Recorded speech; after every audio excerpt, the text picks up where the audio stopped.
আহলে হাদিস ভাইরা এক জায়গায় মারাত্মক লেভেলের সফল। কিভাবে সফল দেখেন, আহলে হাদিসদের মাহফিলে কোনো মানুষ আলতু ফালতু কাহিনী শোনার জন্য কেউ আসে না।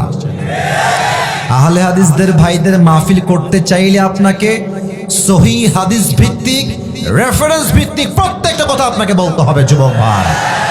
এটা আহলে হাদিস ভাইরা অনেক অনেক বেশি সামনে এগিয়ে। তবে আমরা বড্ড অসফল এক জায়গায় যে বেশিরভাগ মাহফিলে আমাদের শ্রোতারা আসে আলতু ফালতু কাহিনী, কিচ্ছা কালাপ শুনতে, এবং এই কিচ্ছার আলাপ শোনার জন্য দেখবেন লাখো মানুষের ঢল নামে। ইভেন একটা বিষয় খুব খেয়াল করবেন, এই দেশের সিস্টেমটা হচ্ছে, আমি জানি এটা সবার জন্য শুনতে তিতা, এটা আমার জন্য আরো বেশি তিতা। কথাটা হচ্ছে এইরকম, এই দেশে যোগ্য আলেমের দামের চাইতে ভাইরাল ব্যক্তির দাম বেশি যুবক ভাই।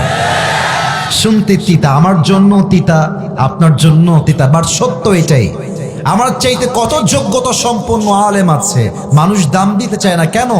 ফেসবুকে ফলোয়ার্স নাই, ইউটিউবে সাবস্ক্রাইবার নাই, টিকটকে ফলোয়ার্স নাই, মানুষ মনে করে যে না এই লোকটার যোগ্যতা কম। আরে বেটা, ফ্যান ফলোয়ার্স হয় যদি যোগ্যতার সবচেয়ে বড় প্রমাণ হতো, বাংলাদেশে হিরো আলমের মতো সফল আর কেউ নাই সিরাজগঞ্জের। এটা সফলতার মানদণ্ড নয়। সফলতার মানদণ্ড হচ্ছে আপনি কোরআন থেকে হাদিস থেকে কথা বলতে পারছেন কিনা, ঠিক কিনা বলেন? আমার প্রিয় আহলে হাদিস ভাইরা সবচেয়ে বেশি এই সাবজেক্টে এগিয়ে। আর একটা সাবজেক্টে আমার প্রিয় কলিজার টুকরা আহলে হাদিস ভাইরা অনেক বেশি এগিয়ে আছেন, যে আহলে হাদিস ভাইরা কখনো বেদাতের সঙ্গে 2 পয়সা কোনো আপোষ করতে চায় না। আপনি খুব খেয়াল করবেন, যত আহলে হাদিস ভাইরা আছে যে কোনো আমল করার পূর্বে recheck, cross check and double check করবে যে এটা আসলে সহি হাদিসে আছে কিনা, এটা যে আমি করছি ঠিক আছে কিনা। এটার নামই তো প্রকৃতপক্ষের মুসলমান সিরাজগঞ্জের ভাই। বেদাতের সঙ্গে কোনো আপোষ চলবে না, এটার নামই মুসলমান ঘরের সন্তান। 3 নম্বরে একটা কথা বলে শেষ করতে চাই, সেটা হচ্ছে আমাদের বিশ্ববরণ্য একজন ইসলামের দায়ী, নাম হচ্ছে ডক্টর জাকির নায়েক। নাম তো শুনেছেন? তো আসতে কনকে নাম তো শুনেছেন? আমি আসার সময় এই যে রিসেন্টলি আজকে মেবি বিফোর সালাতুল মাগরিব ফেসবুকে স্ক্রল করছিলাম, ডক্টর জাকির নায়েকের একটা ছোট্ট লেকচারের ছোট্ট একটা অংশ আমার সামনে আসলো। ওনার ভাষা যেহেতু হিন্দি বা উর্দু, উনি ওনার ভাষায় একটা কথা বললেন যেটা আমার কলিজায় আঘাত লাগলো।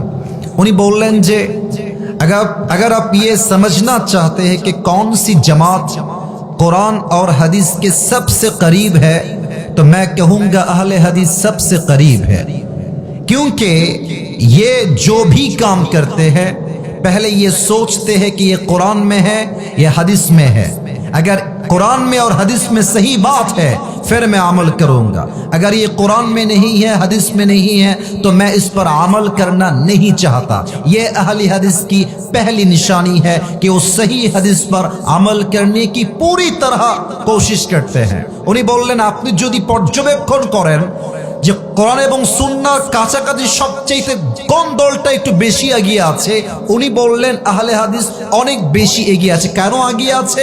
উনি বললেন তারা কোনো কাজ করার পূর্বে সহি হাদিস দিয়ে সেই কাজটাকে জাস্টিফাই করার সর্বোচ্চ চেষ্টা করে, ঠিক কিনা বলে? এখন আপনি বলবেন হুজুর আপনি কি দালালি করছেন? না, দালালি করছি না।